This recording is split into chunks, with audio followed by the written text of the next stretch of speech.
What if I told you that the number you hear regarding a woman's body count may not reflect the truth? This isn't due to a lack of mathematical skill or knowledge. Instead, it is a calculated adjustment of reality, and the motivations behind it may be more surprising than you think. We are not discussing mundane topics like taxes, age, or even how many fries she borrowed from your plate. This conversation delves into something profoundly personal: her sexual history. The underlying psychological reasons for why women sometimes misrepresent this aspect of their lives can be complex and multifaceted. Is it a matter of insecurity, a form of manipulation, or perhaps it is a mysterious code passed down through generations that governs how women navigate their sexual identities? Let's explore this topic in depth, as what you are about to discover is not merely sensational, but is rooted in established psychological principles and social science research. Prepare yourself for a journey of insight that might just make your mind do backflips. Part 1. The good girl illusion: social pressure and reputation management. Here's an intriguing reality. In many cultures, a woman's sexual history functions like her social resume. However, unlike a professional resume, which showcases qualifications, she is often focused on managing perceptions. Research indicates that women tend to face greater scrutiny regarding their sexual activity compared to men, a phenomenon known as the sexual double standard, where a man may be celebrated as a stud, while a woman faces judgment as a scandal. This dynamic is encapsulated in what psychologists refer to as reputation management theory, where individuals control information to safeguard their public image. Imagine a scenario in which a woman finds herself on a first date, enjoying good food and engaging conversation. Then comes the dreaded question: "So, what's your body count?" Her mind races, understanding that her response could drastically alter the course of the evening. If her answer is perceived as too low, she risks being labeled a prude. If too high, she fears judgment. The elusive, just right answer feels akin to searching for the sexual Goldilocks zone. Consequently, she may choose to understate her number, not out of deceit, but to protect her image in a society that can be all too judgmental. Moreover, the social pressures surrounding women's body counts are deeply entrenched in our culture. Society's fixation on this topic is not merely a passing trend. It is a phenomenon that pervades the social fabric and influences how women are perceived, amplifying the stakes for women who navigate these waters. Part 2. Evolution didn't prepare us for Instagram. Let's take a moment to consider our evolutionary background. Evolutionary psychology suggests that men and women have developed distinct mating strategies over millennia. Men tend to prioritize fertility and exclusivity, while women often seek protection and resources. Yet, in our contemporary society, this ancient wiring has not adapted to the realities of digital communication. Research by Buss and Schmidt, 2004, highlights that men are more concerned about a woman's sexual history due to paternity uncertainty, a subconscious instinct that compels men to ensure that their offspring are biologically theirs. Women, aware of this primal instinct, may find themselves adjusting their narratives about their pasts. This behavior is not necessarily manipulative.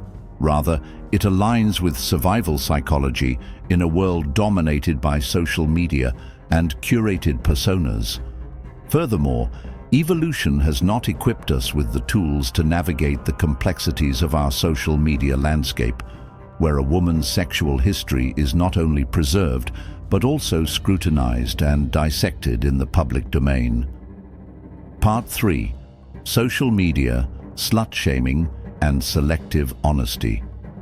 In the era of likes, direct messages, and biting comments across platforms like TikTok, A woman's body count transcends mere numbers. It becomes ammunition in an unrelenting social battleground. Social media has birthed a culture where women are judged not only for their past actions, but also for the assumptions others make about them. This environment, coupled with a culture of slut-shaming and moral policing, has conditioned many women to tread carefully when discussing their sexual histories. This leads to the concept of selective honesty. Instead of outright deceit, women often engage in strategic editing of their narratives.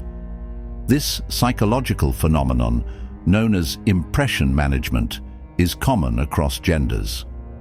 Everyone engages in it, whether it's a woman downplaying her experiences or a man exaggerating his achievements. Women are not necessarily ashamed of their experiences. Rather, they are navigating a complex social landscape where the rules are often unspoken and at times unjust. This balancing act involves weighing the potential acceptance of their body count against the risk of judgment, comparison, and rejection. Part 4. The Madonna whore complex, still ruining lives. The insights of Sigmund Freud, despite his controversial legacy, shed light on a significant psychological phenomenon, the Madonna whore complex. This complex suggests that some men categorize women into two opposing groups: the innocent, nurturing, good girl, and the wild, seductive, bad girl. Women who recognize this dynamic may instinctively censor their narratives about their sexual experiences. They desire to be perceived as desirable, yet not disposable, as multifaceted individuals rather than mere statistics. Thus, a woman may claim her body count is 3 when it is actually 8, or she might assert, "just my ex," when the reality includes my ex, 2 college relationships, and a guy I met in Bali. This isn't about deceiving anyone. It's about navigating a societal landscape that often prioritizes innocence over experience. The implications of this complex extend beyond personal relationships. They influence how men and women interact within the sexual paradigm and continue to perpetuate restrictive stereotypes. Part 5. Fear of rejection. The brain on emotional defense mode. When we discuss lying, it's crucial to recognize that deception is not always rooted in selfishness. Often, it stems from a desire for self-protection. Women, much like their male counterparts, grapple with the fear of rejection. Research published in the Journal of Social and Personal Relationships reveals that individuals tend to underreport behaviors perceived negatively by others. In romantic contexts, misrepresenting one's body count serves as a preemptive defense mechanism, shielding individuals from potential judgment, rejection, or misunderstanding. This psychological response is akin to emotional defense mode, similar to the way one might respond fine when asked how they are, even if they are experiencing turmoil internally. Women may adjust their responses about their sexual history for the same reasons men may lie about their height, income, or sexual experiences to safeguard their position in the dating landscape. Part 6. The numbers game. Why the count itself is flawed. Now let's address a critical question. What exactly constitutes a body count? Does a drunken kiss count? What about an ill-fated one-night stand that never truly materialized? Or a fleeting situationship devoid of emotional intimacy? The fixation on quantifying sexual experiences is inherently flawed. Women might choose to understate their numbers, not from a place of deceit, but because the numerical representation fails to encapsulate the richness of their personal experiences. The obsession with body count reduces nuanced, emotional journeys into mere mathematics. It strips away the depth of intimacy, personal growth, and the valuable lessons learned through those encounters. When a woman chooses to alter her body count, she is often rebuffing the notion that her value can be quantified in digits. Part 7. Men lie too, but in the opposite direction. Now let's consider the male perspective. Research consistently indicates that men tend to inflate their body counts, driven by the desire to appear more experienced, desirable, and dominant. This behavior reflects a reversal of motivations compared to women. While women may round down to deflect judgment, men often round up to garner respect and admiration. This duality underscores the shared performance of navigating societal expectations, albeit from different angles. Thus, the next time a man boasts about his conquests, it may be worth questioning how many of those encounters exist solely in his imagination. Part 8. The real question. Why are we still asking? Now, let us consider a pivotal question. Why is the inquiry into body count so prevalent? What are we truly seeking to uncover?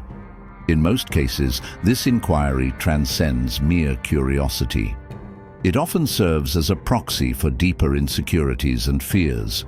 Questions such as, "Will you compare me to your past partners?" or "Are you too experienced for me?" reveal a desire for reassurance that goes beyond numerical data.